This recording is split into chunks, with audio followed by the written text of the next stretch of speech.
Broadcasting Region 1. This is BBS. Bicol Broadcasting Systems Incorporated. DWLV 91.9 MHz. Your news and music stations. BBS. Basta Bareta. Sigurado.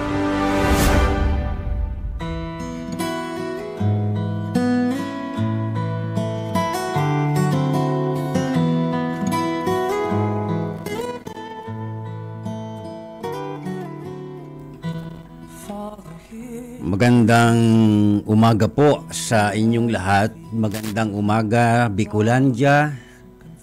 Magandang umaga po sa probinsya ng Camarines Sur at magandang umaga dito po sa lungsod ng Naga.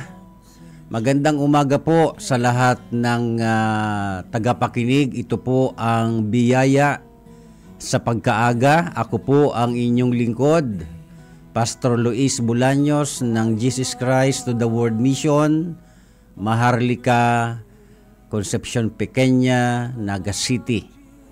Sa ngalan po ng Alliance of Ministries of Metro Naga Incorporated, magsama-sama po tayo sa loob ng kalahating oras at atin din pong makakasama sa technical side si Sir Stephen Pavis.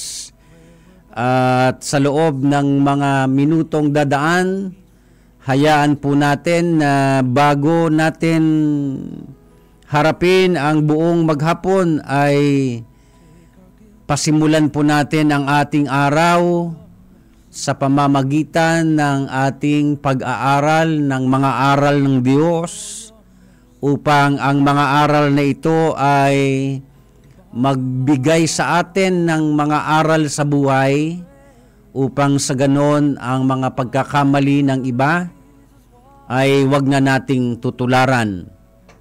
Magandang umaga po kay Ma'am Lourdes Garrido at magandang umaga din po kay Sir Luis R. San Jose Jr.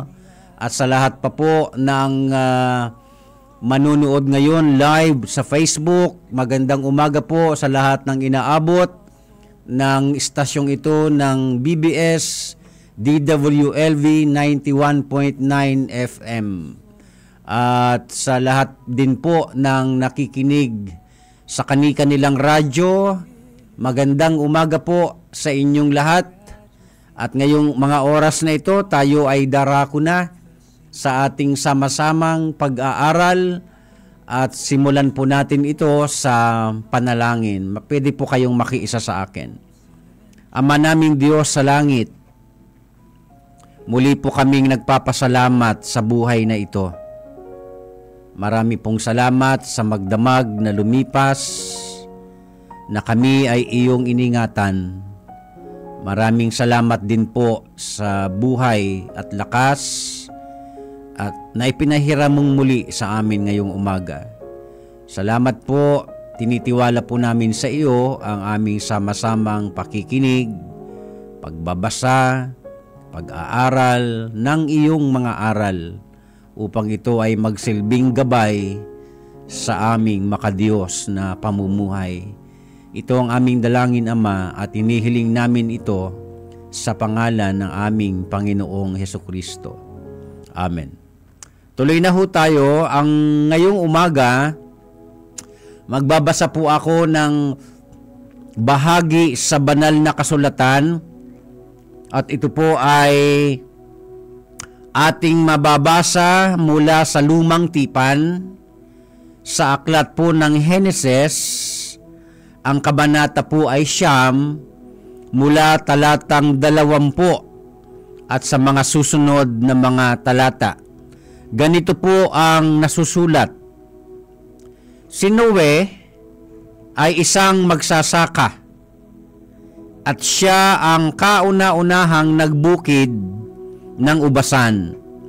Minsan, uminom siya ng alak at nalasing. Nakatulog siyang hubad na hubad sa loob ng kanyang tolda. Sa gayong ayos, nakita siya ni Ham, ang ama ni Kanaan, at ibinalita ito sa kanyang mga kapatid. Kaya't kumuha sina Shem at Hafet ng balabal. Iniladlad sa likuran nila at magkatuwang na lumakad ng patalikod. Patungo sa tolda, tinakpan nila ang katawan ng kanilang ama. Ayaw nilang makita ang kahubaran ng kanilang ama.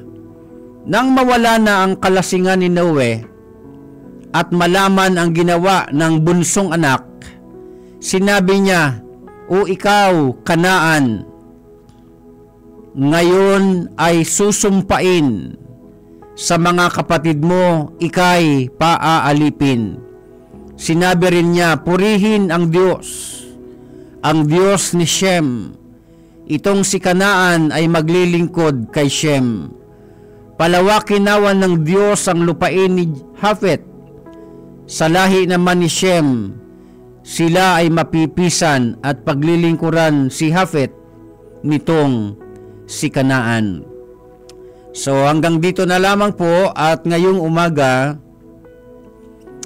naniniwala po ako na bawat magulang ay may magandang nilalayon sa pamilya.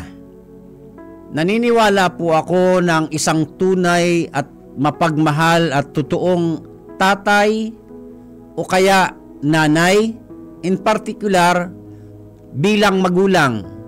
Naniniwala ako na may magandang pinaplano para sa pamilya.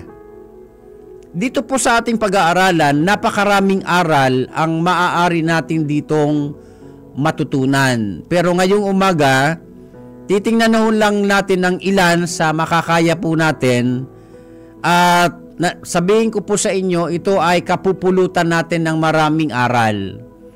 Si Noe po ay isang tatay. In particular, isang magulang. To make the long story short, si Noe po ay isang magsasaka, at ayon nga po sa ating binasa, si Noe po ang kauna-unahang nagbukid ng ubasan. Ibig sabihin, sa kanya nagmula, sa kanyang pagbubukid, nagsimula ang pagtanim ng ubas tulad ng mga nabibili ho nating mga ubas sa ngayon. Ano po? So, minsan po si Noe po ay nakatulog. Si Noe po ay uminom ng alak at nalasing at nakatulog. Siyempre po ang alak nakakalasing. Buti na nga lang at ang ininom niya noong araw ay hindi katulad ng mga alak sa ngayon na talagang alkohol, na kapag sinindihan mo nga ng apoy, liliyab. Kaya nga sinusunog ang atay, nasusunog ang atay. Magandang umaga po kay Ma'am Eva Agregado. So, paikli natin ang istorya. So, si Noe po ay uminom ng alak, nalasing. At sa kanyang labis na kalasingan, yun naman talagang epekto pagka labis na kalasingan, nakatulog. Ang problema, sa kanyang pagkakatulog, nakatulog siyang hubot-hubad. Ibig sabihin, walang saplot, walang takip sa kanyang katawan, at isa naman siyang lalaki. Ang problema nga lang ho ay nakita siya ng kanyang bunsong anak, si Ham. At nung makita po ng kanyang bunsong anak ang kanyang tatay sa ganoong kalagayan na hubot-hubad, nakita ng bunso, nakita ng kanyang dalawang mata kung ano ang ayos o kalagayan ng kanyang tatay. At ibinalita ito sa kanyang dalawang kapatid na si Shem at si Hafet. Ngayon, ang ginawa naman ng magkapatid na Shem at Hafet, kumuha ng maipangtatakip sa katawan ng kanilang tatay. Pero hindi sila lumapit ng nakaharap. Dahan-dahan silang lumalapit sa tatay nila ng patalikod para hindi nila makita ang kahubaran ng kanilang ama. Ano ang ibig ko pong sabihin, mga minamahal naming tagapakinig? ang aral po na ating matututunan dito, si Noe po bilang isang magulang, bilang isang ama in particular, ay hindi perpektong ama. Kaya sabihin ko po sa inyo, wala naman talagang perpektong ama, wala namang perpektong ina, walang perpektong magulang. May mga pagkakataon sa buhay ng magulang na sila ay nagkakamali. Itong si Noe, because of carelessness, naging careless po siya Hindi siya nag-ingat na dahil sa kanyang ginawa, ito ay naging dahilan na kahit bunso niyang anak na isumpa niya tuloy. Na dahil sa kanyang kawalang pag-iingat, pati pamilya niya nagkaroon ng problema. Kaya ibig sabihin nito, pagka ang mga magulang, tatay man o nanay, pero in particular, ang pinag-uusapan natin ngayong umaga, isang tatay, si Noe, na dahil sa kanyang kawalang pag-iingat, ito ay naging dahilan para magkasala tuloy ang kanyang bunsong anak. At si Ham naman ay larawan ng mga anak na walang respeto o paggalang sa magulang. Nakita niya ng hubot-hubad ang kanyang tatay, ang ginawa niya ipinagsabi. Sa halip baga na gumawa siya ng paraan para matakpan ang kahubaran ng kanyang tatay. Alam niyo po, mga minamahal kong mga tagapakinig, si Ham po ay larawan ng mga anak na wala pong paggalang sa magulang. Alam niyo po, wala namang perpektong tatay. Wala namang perpektong magulang. Pero alam niyo, ang problema sa loob ng pamilya, dapat sa loob lang ng pamilya. At hindi ito dapat ipinagsasabi. Anumang mga problema sa pamilya, sabi nga sa ibang termino, anumang baho ng isang pamilya, hindi ito dapat ikinukwento sa ibang pamilya. Dahil wala namang perpektong pamilya. Karamihan sa mga pamilya may baho ding itinatago. May mga kahinaan din, hindi perpekto kumbaga. Kaya nga po ito, ang aral nito ay maaari nating i-apply sa ating kasalukuyang pamumuhay, na kung sakali man may mga problema sa ating pamilya at kung ang pinag-uugatan nito ay ang magulang, tatay man o nanay, hindi po pases ng mga anak para lapastanganin ang magulang. Kailangan pa rin pong igalang ng mga anak ang magulang, tatay man o nanay. Kaya nga si Ham ay larawan ng mga anak na bastos.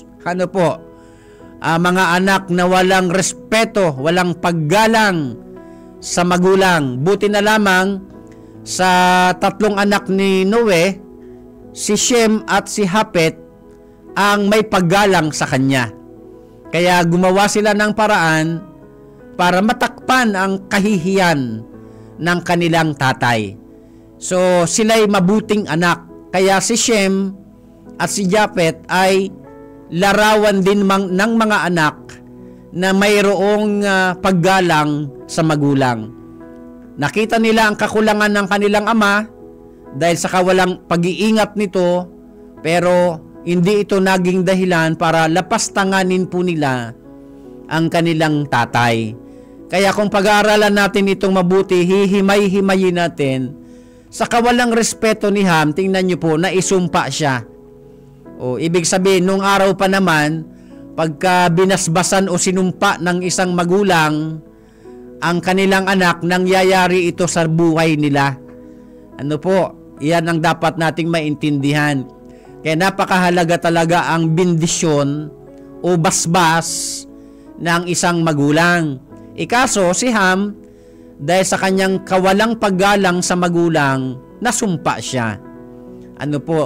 At ito namang si Shem at si Hapet na may paggalang sa magulang, na i-bless sila, na pinagpala sila. nagbitaw si Noe ng salita ng pagpapala na nangyari din sa buhay nila. Kaya ang aral po na maaari nating matutunan dito, unang-una, walang perpektong magulang. Pero hindi ho ito dahilan para lapastanganin ng mga anak ang magulang. Minsan nakapanood ako sa Facebook ng isang sinusuntok ng anak, yung tatay niya, at yung iba naman nakita ko nilalapastangan yung nanay nila. So alam nyo, hindi man perpekto kung may mga tatay na siguro ay nagkasala sa pamilya, nagkasala sa asawa, nagkasala sa anak, hindi pa rin po ito dahilan para lapastanganin ng mga anak ang magulang. Hindi ito dahilan para ipagsabi ng mga anak ang pagkukulang o pagkakasala ng magulang. Kasi damay-damay po ang pamilya. Kaya nga si Shem at si Hapet ay dapat tularan ng mabubuting anak. Na kung may makita man silang pagkukulang ng pamilya, may makita man silang pagkakasala ng magulang, hindi ito dapat ipagsabi sa iba. Dahil ang problemang pampamilya lang. Saka isipin nyo, ipagpalagay na ang problema ng isang pamilya ay makarating sa iba ring pamilya. Bakit? Yung bang pamilyang yun ay perpekto? Wala naman ng perpektong pamilya. Walang perpektong tatay, walang perpektong nanay, walang perpektong family as in particular. Magandang umaga po kay Sir Lauro Rivera San Jose. Kaya itong ating pinag-aaralan ngayong umaga ay magpaalala sana sa atin na dahil wala namang perpektong magulang, so ang dapat na lamang ay bilang pamilya ay takpan, gawan ng paraan upang yung pagkukulang sa loob ng pamilya, kung anumang kahihiyan ng isang pamilya, hindi ito dapat ipinagsasabi sa iba. Dahil mali po ito. At ito ang ginawa ng bunsong anak ni Noe. Imbis na takpan ang kanyang kahubaran, ang kanyang kadustaan ginawa, pinagsabi. Buti na lamang at sa kapatid sinabi. Buti na lamang at hindi sa ibang tao. Sa bagay nung panahon na yon, sila pa lang. Pero sa panahon natin ngayon, kung sakaling nakagawa ng kasalanan ng isang tatay o ang isang nanay, in particular ang isang magulang, uulitin ko po, sa mga anak na nakikinig ngayon, hindi ito dahilan para lapastanganin ang magulang, tatay man o nanay. Mahalaga pa rin na may magkaroon ng paggalang ang mga anak sa magulang. Kaya dito sa pinag-aaralan natin, ito namang si Noe ay larawan ng mga magulang. Si Noe po ay larawan ng isang tatay na naging careless. Hindi siya naging maingat, kaya nagkaroon tuloy ng problema. Kumbaga sa ating panahon, sa mga tatay, kapag hindi po nag-ingat ang mga tatay at gumawa siya ng isang pagkakasala na masasaktan niya ang kanyang asawa at mga anak, maaaring ito ay maging dahilan ng pagkawasak ng pamilya o pagkaroon ng problema sa loob ng pamilya. Pero ganun pa man, kung sakali ito ay nangyayari nga sa mga pamilya, kung bakit may mga broken family, isa sa faktor ay nagkasala ang tatay. Kung hindi man nagkasala ang tatay o ang nanay, alin man sa dalawa, pero ang pinag-aaralan natin ngayong umaga, ang katauhan ni Noe, na larawan ng isang tatay, ng isang magulang, na dahil sa kanyang kawalang pag-iingat, nakaapekto ito sa kanyang pamilya. Kaya wala naman ho talagang mabuting idinudulot ang pag-inom ng alak. Mga minamahal kong mga tagapakinig, Kapag ka ang isang lalaki o ang isang babae ay naglasing sa alak, may pangit itong magiging epekto. Tingnan nyo po, nawalan tuloy ng respeto yung anak niyang bunso sa kanya. Nakakawala po ng respeto pagka ang isang lalaki o isang babae ay manginginom ng alak at walang disiplina sa sarili. Kung sabihin na natin hindi moderate yung pag-inom, naglasing talaga Ako po, marami na ako nakita na matitino sanang tatay, matitinong magulang. Kaya nga lang, pagka natukso ng uminom ng alak at naglasing, nawawala ho sa katinuan Diba? Kaya nga, may nababalita tayong mga nakakagawa ng di tama pagka nalasing na. Pero nung hindi pa naman lasing, mabait, tahimik, diba? Matino. Ang problema, pagka nalasing na sa alak, siyempre, ang espiritu ng alak ang kukontrol sa umiinom ng alak. Kaya nga po, di ba, kumbaga sa panahon natin ngayon, ang alak po ngayon ay alcohol talaga, na talagang sumusunog sa atay ng tao. Tulad noong yung gin, di ba? Doon sa botilya ng gin, may drawing na yung anghel ay may hawak na espada at nasa ilalim yung demonyo. Ang problema po, pagka ang tao po nakainom na ng alak at nalasing, yung demonyo nang nasa ibabaw na may hawak na ng espada at yung anghel nasa ilalim na. Diba? Anong ibig sabihin? Nawawala na po sa kontrol o sa katinuan ang isang lalaki na naglasing sa alak. Kaya ang aral na tinuturo dito para hindi masira ang iyong katinuan, magkaroon ho ng pag-iingat, magkaroon ng disiplina sa sarili. Ito ang naging pagkukulang ni Noe. Hindi siya naging maingat.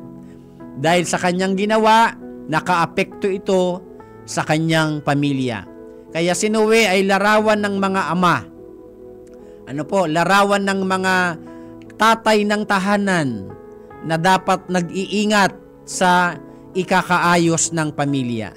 Ganun pa man, sa realidad ng buhay, nakakabalita tayo ng mga tatay na nagkasala sa kanyang asawa at sa kanyang pamilya. Ganun pa man, hindi po ito rason, hindi ito pases para lapastanganin ng mga anak ang kanilang magulang, tatay man o nanay. Tulad ng ginawa ni Ham, nawalan siya ng respeto, paggalang sa kanyang tatay. At si Shem at si Hafet naman ay larawan ng mabubuting anak, na kahit nakita nila ang pagkukulang o kasalanan ng kanilang tatay, in particular bilang magulang, hindi nila ito ipinagsabi, kundi ginawan ito ng paraan. Alam nyo, ang pamilya, abang ako ay nagkakaedad, aking na-realize na ang pamilya, mananatiling pamilya. Na hindi man ho perpekto ang pamilya, dapat ang pamilya ay nagkakatulungan, nagdadamayan, nagtatakipan sa isa't isa dahil hindi nga po perpekto. Pero hindi ito dahilan para ang baho ng isang pamilya ay ipapasa mo sa ibang pamilya. Dahil pag ginawa natin yon, masisira ang pamilya mo at hindi ka naman makakaasa na yung napagkwentuhan mo ng problema mo sa pamilya ay mapagkakatiwalaan. Paano na lang kung ang problema ng isang pamilya ikinuwento mo sa isang pamilya dahil akala mo yung pamilyang yun ay walang problema, nagkakamali tayo. Lahat ng pamilya may problema, mayaman man o mahirap.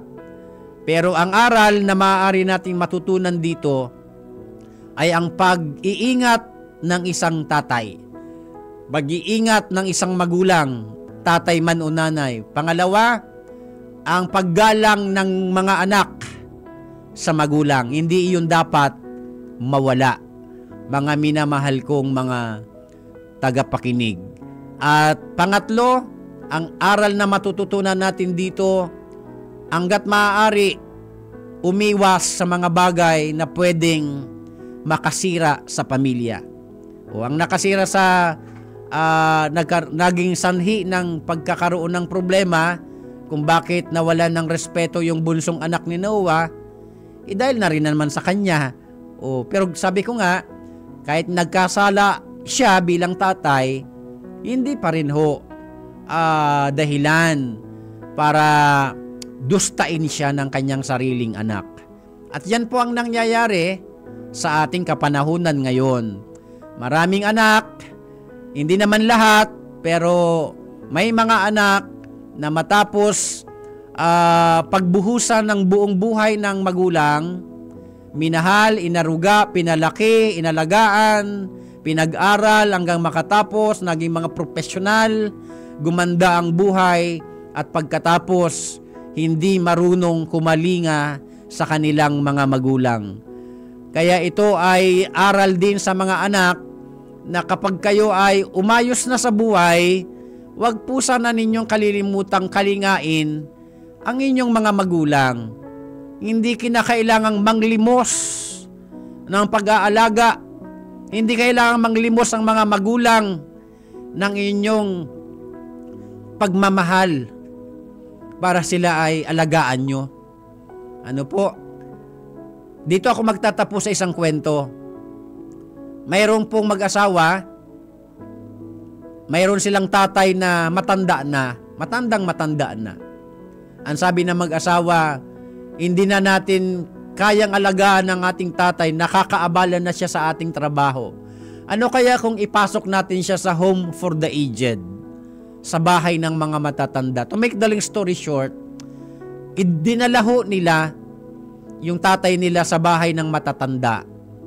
Abang naglalakad sila sa pasilyo, iyak nang iyak yung tatay.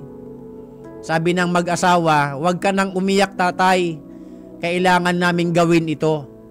Ang sabi naman ng tatay, hindi naman ako umiiyak dahil dinala nyo ako rito. Ang iniiyak ko, maraming taon nang nakakalipas, dito rin sa lugar na ito, dinala ko ang inyong lolo. Na siguro naman naiintindihan natin ng kwento, kung ano ang itinanim, siyang aanihin. Sa istorya ni Noe, nagtanim siya ng di tama. Dahil sa kanyang di pag-iingat, inani niya ito. Nadamay pang kanyang pamilya. So, aral ito sa mga magulang na kung ano ang itinanim, maaari ito talagang anihin. Kaya kung nagtatanim kayo ng pagmamahal sa mga anak, kapag tayo ay matandang-matanda na at alagain na, hindi natin kailangang mamalimos ng pagmamahal sa ating mga anak para tayo ay kanilang alagaan at mahalin. Hanggang dito na lamang at sana'y kinapulutan natin ito ng napakahalagang aral. Manalangin po tayo. Ama naming Diyos sa langit, marami pong salamat sa naging paalala sa amin ngayong umaga. Dalangin ko po ang mga magulang, tulungan niyo po silang maging mabuting magulang. Dalangin ko rin po ang mga anak na sila'y maging mabuting anak. Ito ang aming dalangin, pagpalain niyo po ang lahat ng nakinig at nanood at sa lahat pa po ng magre-reply nito. Pagpalain niyo po ang biyaya sa pagkaaga, pagpalain niyo po ang istasyong ito ng DWLB 91.9 FM. Pagpalain niyo ang lahat ng staff, pagpalain niyo po ang buong Villafuerte family. Ito ang aming dalangin sa pangalan ng aming Panginoong Hesukristo. Amen. Sa ngalan muli po ng Alliance of Ministries of Metro Naga Incorporated or AMNI, ako po ang inyong lingkod, Pastor Luis Bulanyo. Susunod na po ang Kakampi Network News na ihahatid ni Sir John Bernas. Magandang umaga po sa inyong lahat.